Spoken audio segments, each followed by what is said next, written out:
لله نحمده ونستعينه ونستغفره ونؤمن به ونتوكل عليه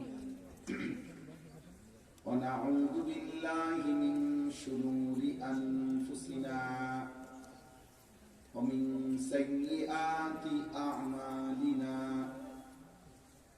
من يهده الله فلا مضل له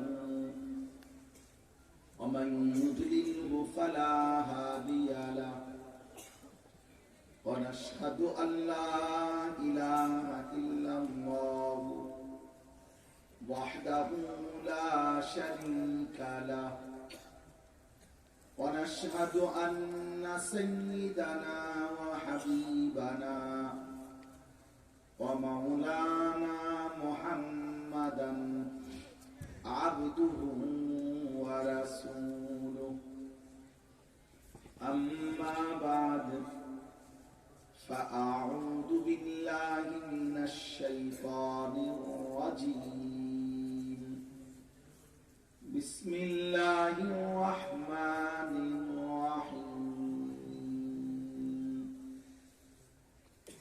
ويوم تشقق السماء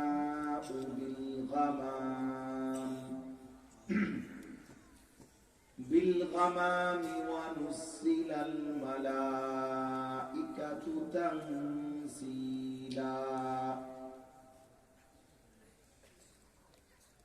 الملك يومئذ الحق للرحمن وكان يوما على الكافرين عسيرا ويوم يعض الظالم على يديه يقول يا ليتني اتخذت مع الرسول سبيلا يا ويلتى ليتني لم أتخذ فلانا خليلا لقد أضلني عن الذكر بعد إذ جاءني وكان الشيطان للإنسان خذولا صدق الله مولانا العظيم وقال نبينا صلى الله عليه وسلم المرء على دين خليله فلينظر أحدكم من يخالل اللهم صل على محمد وعلى آل محمد كما صليت على إبراهيم وعلى آل إبراهيم إنك حميد مجيد اللهم بارك على محمد وعلى آل محمد كما باركت على إبراهيم وعلى آل إبراهيم إنك حميد مجيد سبحانك لا علم لنا إلا ما علمتنا إنك أنت العليم الحكيم الحمد لله الله رب العزة ذو الجلال والإكرام الفضل الكرم رب العالمين অপরিসীম ইহসান মেহেরবানি দয়া আল্লাহ তাআলা আমাদেরকে আজ 13 জানুয়ারি 2026 রোজ মঙ্গলবার কিশোরগঞ্জ জেলা চরশোলাকিয়া বনানী মোড় আল ফালাহ যুব সমাজের উদ্যোগে আজকের এই 2 দিন ব্যাপী 13তম বার্ষিক শানে রিসালাত সম্মেলনের দ্বিতীয় দিনের সমাপনী দিনে এই পর্যন্ত আল্লাহ তাআলা আমাদেরকে আসবার বসবার আল্লাহর জন্য জমা হওয়ার তৌফিক দান করেছেন, আলহামদুলিল্লাহ।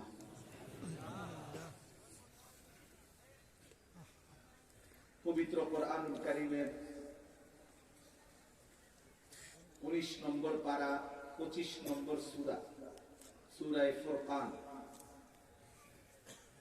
এই সূরার 5টি আয়াত 25, 26, 27, 28, 29, এই 5টি আয়াত আমি আপনাদের সামনে তেলাওয়াত করেছি। আমাদের ছোট ভাই একটু আগে রাব্বি ভাইয়ের ছেলে যেই তেলাওয়াত করলো, ও যে 2-3 আয়াত করছে এই সূরা থেকে করছে। এই সূরারই আয়াত সে একটু আগে পড়ে শোনাইছিলাম, সেটাও সূরা ফুরকানের আয়াত।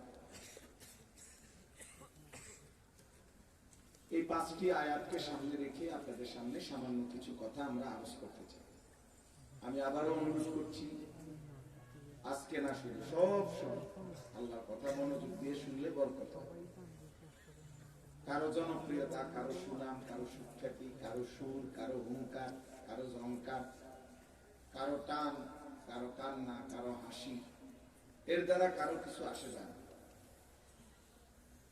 ঈমান আমলের ভিত্তিতে আপনাদেরও সফলতা, আমাদেরও সফলতা, এটাই বাস্তবতা। ওয়াকুল্লুহুম আতিহি ইয়াউমাল কিয়ামাতি ফারদা। আল্লাহ তাআলা বলেন সকলকেই কিয়ামতের দিন আল্লাহর সামনে আসতে হবে একজন একজন, ফারদান আই ওয়াহিদা, আল্লাহর মুখোমুখি হতে হবে একজন একজন। কাজে লোকবল, জনবল, সমর্থন, ব্যাপক উপস্থিতি এর দ্বারা কিছু হবে না। فإذا نفخ في الصور فلا أنساب بينهم يومئذ ولا يتساءلون। আল্লাহ তাআলা বলেন ইসরাফিলের দ্বিতীয় ফু যখন হবে, হাসরের মাঠ যখন কায়েম হবে, তখন কেউ কাউকে বংশের আত্মীয়তার কোনো পরিচয় দিবে না। ফালা আনসাবা নসব ওয়ালা ইয়াতাসাআলুন, কেউ কাউকে কিছু জিজ্ঞেস করবে, কেউ কাউকে কিছু জিজ্ঞেস করবে। লিকুল্লি ইমরিইন মিনহুম ইয়াওমাইদিন শা'নুন মুগনিন। আল্লাহ তাআলা বলেন প্রত্যেকেই তখন নিজেকে নিয়ে ব্যস্ত হবে। অতএব ভাই আমার, বন্ধু আমার, দোস্ত আমার, এই ফিকির জরুরি যে কারো কোনো ওই হলো কিচ্ছু আসে যায়। আমাকে যদি 1 কোটি মানুষ চিনে, আমার কবরের আযাবও মাফ হবে না, আপনাদের কবরের আযাবও মাফ হবে না। অতএব আখিরাতের ফিকির করা চাই, আল্লাহর কথা মনোযোগ দিয়ে শোনা দরকার, আল্লাহর কথা আন্তরিকতা নিয়ে শোনা দরকার। কলিজার মধ্যে যদি বিবেক না আসে, তো এই শুনবার আশার অর্থ কোরআনুল কারীমের মধ্যে আল্লাহ তাআলা বলেছে ওয়ালাকাদ ওয়াসালনা লাহুমুল কাওলা লাআল্লাহুম ইয়াতাযাক্কারুন। সূরা কাসাসের মধ্যে আয়াত। আল্লাহ তাআলা বলেন আমি আমার কথাগুলো আমার বান্দাদের জন্য বারবার বলেছি। ওয়াসালনা তাওসিল, এই শব্দের অর্থ হলো একটি রশির উপরে আরো রশি দিয়ে রশিটাকে মোটা করা, পাকানো, মজবুত করা। পাট আগের দিনে পাটের উপরে আরো পাট মিশাইয়া এই পাট মোটা করা হতো, পাকানো। এখন তো কমে গেছে পছন্দ। তো আল্লাহ তাআলা বলেন এই ওয়াসালনা লাহুমুল কাওলা, আমি আমার বান্দাদের জন্য আমি আল্লাহ আমার কথাগুলো বারংবার বলছি। এক কথা একবার বলে ছেড়ে দিই, বারবার বলেছি, বারবার। তাওহীদের কথা, রিসালাতের কথা, আখিরাতের কথা, এই 3 কথাই কোরআনে আমি আল্লাহ ঘুরে ফিরে বলছি। আল্লাহর প্রতি ঈমান, রাসূলের প্রতি ঈমান, আখিরাতের প্রতি ঈমান, বারবার বলেছি। ইয়া আইয়ুহাল্লাযীনা আমানু, এই কথাটা কোরআনুল কারীমের মধ্যে 89 বার আছে, বারবার বলছি। আকিমুস সালাহ, আমরা সবাই জানি, বারবার আছে, 82 বার আছে। ইত্তাকুল্লাহ, ইত্তাকুল্লাহ, ইত্তাকুল্লাহ, বারবার আছে। যে কেউ আল্লাহর কোরআন পড়ে, সামান্য নজর দিলে সে বুঝবে এই শব্দ, এটা তাকওয়া, কোরআনে বারবার আছে। ইত্তাকুল্লাহ ওয়া মান ইয়াত্তাকিল্লাহ ইন তাত্তাকুল্লাহ লাআল্লাহুম ইয়াত্তাকুন লাআল্লাকুম তাত্তাকুন ইয়া আইয়ুহান নাবিয়্যু ইত্তাকিল্লাহ ইয়া আইয়ুহান নাসু তাকু রাব্বাকুম, এভাবে বারবার আল্লাহ নবীকে বলছে, আল্লাহকে ভয় করো। আল্লাহ ঈমানদারদেরকে বলছে তোমরা আল্লাহকে ভয় করো। আল্লাহ সমস্ত মানুষকে বলছে তোমরা আল্লাহকে ভয় করো। সবাইকে, নবীকে আলাদা করেছে, ঈমানদারকে আলাদা করেছে, সমস্ত মানুষকে আলাদা করেছে। হযরত আদম আলাইহিস সালাম এবং ইবলিসের মধ্যে ওই সেজদার যে ঘটনাটা, যে সেজদা করতে বলছে ইবলিস করে নাই, বাকিরা করছে, ইবলিস ফলে বিতাড়িত হয়ে গেছে। এই কথাটা কোরআন কারীমে 10 বারের মতো আছে। এক কথা, এক ঘটনা আল্লাহ তাআলা বারবার বলছে। মুসা নবীর নাম বারবার আছে, ইব্রাহিম নবীর নাম বারবার আছে। কেন? আল্লাহ নিজে বলছেন। এই বারবার কেন বলছি কথা? লাআল্লাহুম ইয়াতাযাক্কারুন, আমার বান্দারা যেন উপদেশ গ্রহণ করতে পারে, আমার বান্দারা যেন উপদেশ গ্রহণ করে, নসিহত গ্রহণ করে, দিলের মধ্যে যেন ভাবনা আসে, হৃদয়ে যেন অনুভূতি জাগে, বিবেক যেন জাগে, দিল যেন নড়ে, দিল যেন নড়ে। আল্লাহ তাআলা কোরআনুল কারীমের মধ্যে বলেন ইয়াইযুকুম লাআল্লাকুম তাযাক্কারুন, আমি আল্লাহই তোমাদেরকে ওয়াজ করছি। আল্লাহ নিজে ওয়াজ করছেন। ইন্নাল্লাহা ইয়া'মুরু বিল আদলি ওয়াল ইহসান ওয়া ইতা'i যিল কুরবা ওয়া ইয়ানহা আনিল ফাহশা'i ওয়াল মুনকারি ওয়াল বাগি। এই 6টি কথা আল্লাহর ওয়াজ। যারা জুমার নামাজ নিয়মিত পড়েন দেখবেন দ্বিতীয় খুতবার মধ্যে শেষ দিকে ইমাম সাহেব খুতবার লাস্টের অংশে এটা পড়েন, ইবাদাল্লাহ রাহিমাকুমুল্লাহ ইন্নাল্লাহা ইয়া'মুরু বিল আদলি ওয়াল ইহসান ওয়া ইতা'i যিল কুরবা ওয়া ইয়ানহা আনিল ফাহশা'i ওয়াল মুনকারি ওয়াল বাগি ইয়াইযুকুম লাআল্লাকুম তাযাক্কারুন। আল্লাহ বলেন এই কথাগুলো আমি আল্লাহ ওয়াজ করছি তোমাদেরকে, কেন? লাআল্লাকুম তাযাক্কারুন, যেন তোমরা উপদেশ গ্রহণ করতে পারো। এই যে আল্লাহ এক কথা বারবার বলছে, উপদেশ বান্দা, আমি উপদেশ চাই তোমার, তুমি যেন দিন নয়। লাআল্লাহুম ইয়াতাফাক্কারুন, আমার বান্দারা যেন ভাবে, আমার বান্দারা যেন ভাবে। ফাতাবিরু ইয়া উলিল আবসার, আল্লাহ বলছে হে চোখওয়ালা বান্দারা ভাবো। ফাতাবিরু, তোমরা ভাবো। ফাতাবিরু ইয়া উলিল আলবাব, হে বুদ্ধি বিবেক সম্পন্ন বান্দাগণ ভাবো। লা আয়াতিল লিকাউমিন ইয়াতাফাক্কারুন, আল্লাহ বলে চারিদিকে দিক দিগন্তে যারা ভাবে ফিকির করে তাদের জন্য অগণিত কোটি কোটি কুদরতের নিদর্শন আছে। ভাবলেই আমি আল্লাহকে খুঁজে পাই, একটু দিল কাজে লাগাইলে বিচার বুদ্ধি বিবেক বিবেচনা বোধ এটা যদি কাজে লাগাও আমি আল্লাহকে খুঁজে পাই। আমার ইবাদতেরই গুরুত্ব, আমার গোলামি, এটাই তোমার বুঝে আসে যদি ভাবো। সানুরিহিম আয়াতিনা ফিল আফাক ওয়া ফি আনফুসিহিম হাত্তা ইয়াতাবায়্যানা লাহু আন্নাহুল হক। আল্লাহ বলেন দিক দিগন্তে আমি আমার নিদর্শন ছড়িয়ে দিয়েছি এবং তোমার নিজের দেহেও আমি আমার নিদর্শন রেখেছি। যেদিকেই তাকাও, চারিদিকে দেখো বা নিজের মাঝে দেখো, তোমার কাছে এই কথাই স্পষ্ট হবে যে আমি আল্লাহই সত্য, আমার কথাই সত্য। দোস্ত আমার দিল কাজে লাগানো দরকার, ভাবা দরকার, বিবেচনা বোধ। মানুষ তাকেই বলে যার বিবেচনা আছে, বিবেক আছে, বুদ্ধি বিবেচনা আছে, আকলে তাম আছে, পূর্ণাঙ্গ আকল দিমাগ, প্রয়োজন পরিমাণ জীবন পরিচালনা মতো বুদ্ধি বিবেচনা সামান্য পরিমাণ হলেও আল্লাহ প্রত্যেককে দিতে, সকল সৃষ্টি, একটা পিঁপড়া হোক, একটা সাপ হোক, বিচ্ছু হোক, একটা কুকুর হোক, বিড়াল হোক, আল্লাহ সব সৃষ্টি করেছে এবং ওই সৃষ্টিকে তার প্রয়োজন পরিমাণ চলার উপযোগী বুদ্ধি ন্যূনতম সামান্য যেটুকু দরকার আল্লাহ দিয়েছে। এক পিঁপড়া বুঝছে যে তার খাবার তাকে আরো কিছু অংশ খেয়ে বাকিটুকু অংশ সংরক্ষণ করে সংগ্রহ করে তার বহন করে গর্তে নিয়ে যাইতে হবে, এটা আল্লাহ তারে বুঝতেছে।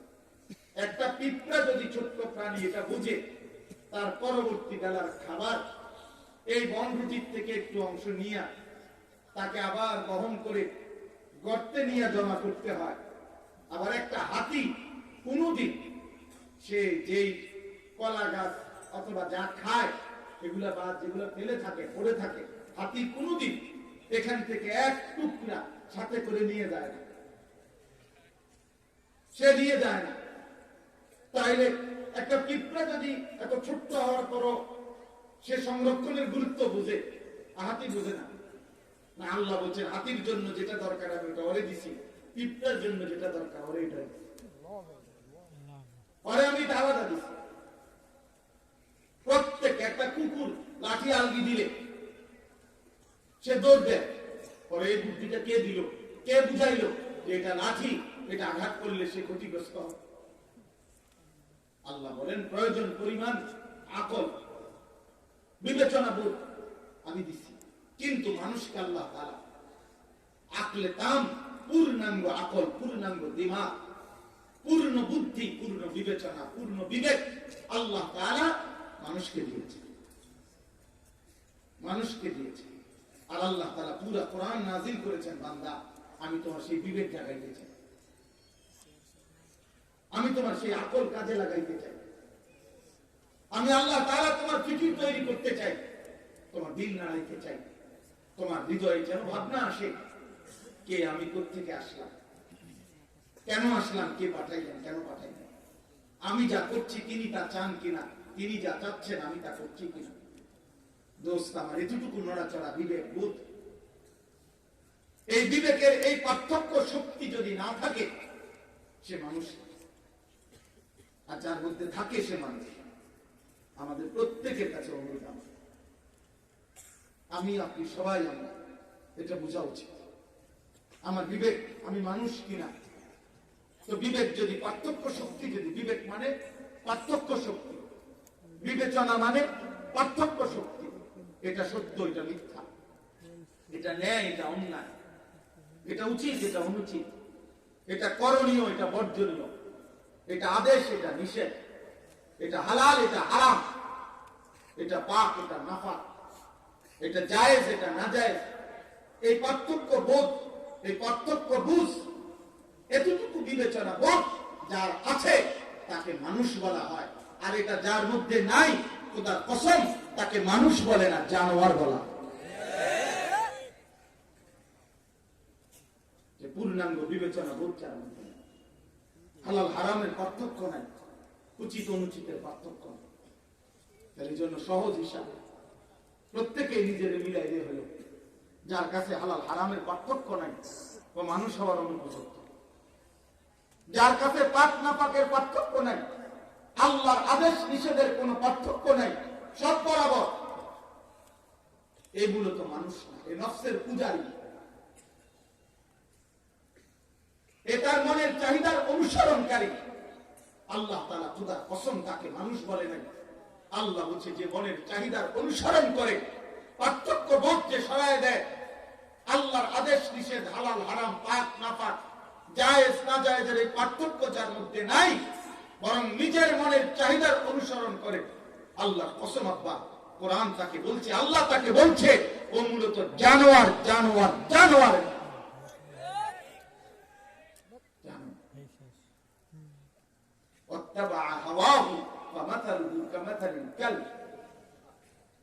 কোরআন শরীফের সূরা আরাফের আয়াত এটা। আল্লাহ বলছে মনের চাহিদার অনুসরণ করেছে, আল্লাহ বলছে তার উদাহরণ, তার দৃষ্টান্ত কামাতালিল কাল, কুত্তার মতো।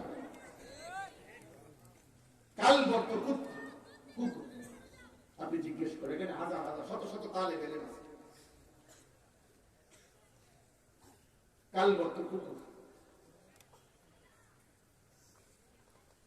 আর আইতা মানিত্তাখাযা ইলাহাহু হাওয়াহু, আল্লাহ নবীকে বলছে বন্ধু যে তার মনের চাহিদাকে নিজের খোদা ইলাহ বানাইছে। আমি আল্লাহর হালাল হারাম, পাক না পাকের বিধানের কোনো পার্থক্য নাই। আমি আল্লাহ বললাম, তার পরিচয় আমি আপনাকে বলছি, ইনহুম ইল্লা কাল আনআম, তাদের পরিচয় আর কিছুই নয়, শুধুই জানোয়ার। এই ইনহুম ইল্লা কাল আনআম নফি ইসতিসনা, ইন ইনে নাফিয়া, ইল্লা ইস্তিসনা, নফি ইস্তিসনা হসর বুঝায়, মানে শুধুই তাকিদ, সীমাবদ্ধতা, অর্থাৎ তাদের পরিচয় আর কিছুই নয়, শুধুই জানোয়ার। শুধুই চান মনের চাহিদা যার খোদা, আমার মনে যা চায়। গোটা ইউরোপের স্লোগান এটা, your life your wish, your life your choice. জীবন তোমার পছন্দ, তোমার যা ভালো লাগে তাই জীবন, তোমার যেটা পছন্দ। গত মাসে একরকম চুল লাগছে, এই মাসে আরেক, তোমার লাইফ, তোমার চয়েস। প্যান্ট তোমার চয়েস করো, শার্ট তোমার চয়েস করো, চুল তোমার চয়েস করো, শরীর তোমার চয়েস করো, রাত তোমার চয়েস করো, মোবাইল তোমার পছন্দ করো, স্বাস্থ্য তোমার পছন্দ করো। তুমি নষ্ট করবা না, শেষ করে লেবা। তুমি উলঙ্গ ছবি দেখে দেখে শেষ করে ফেলবা, হারাম বীর্যপাত করতে করতে শেষ করে ফেলবা। কার বলার কি আছে? তোমার শরীর। এই ছেলে, এই বেটা বিয়াদব,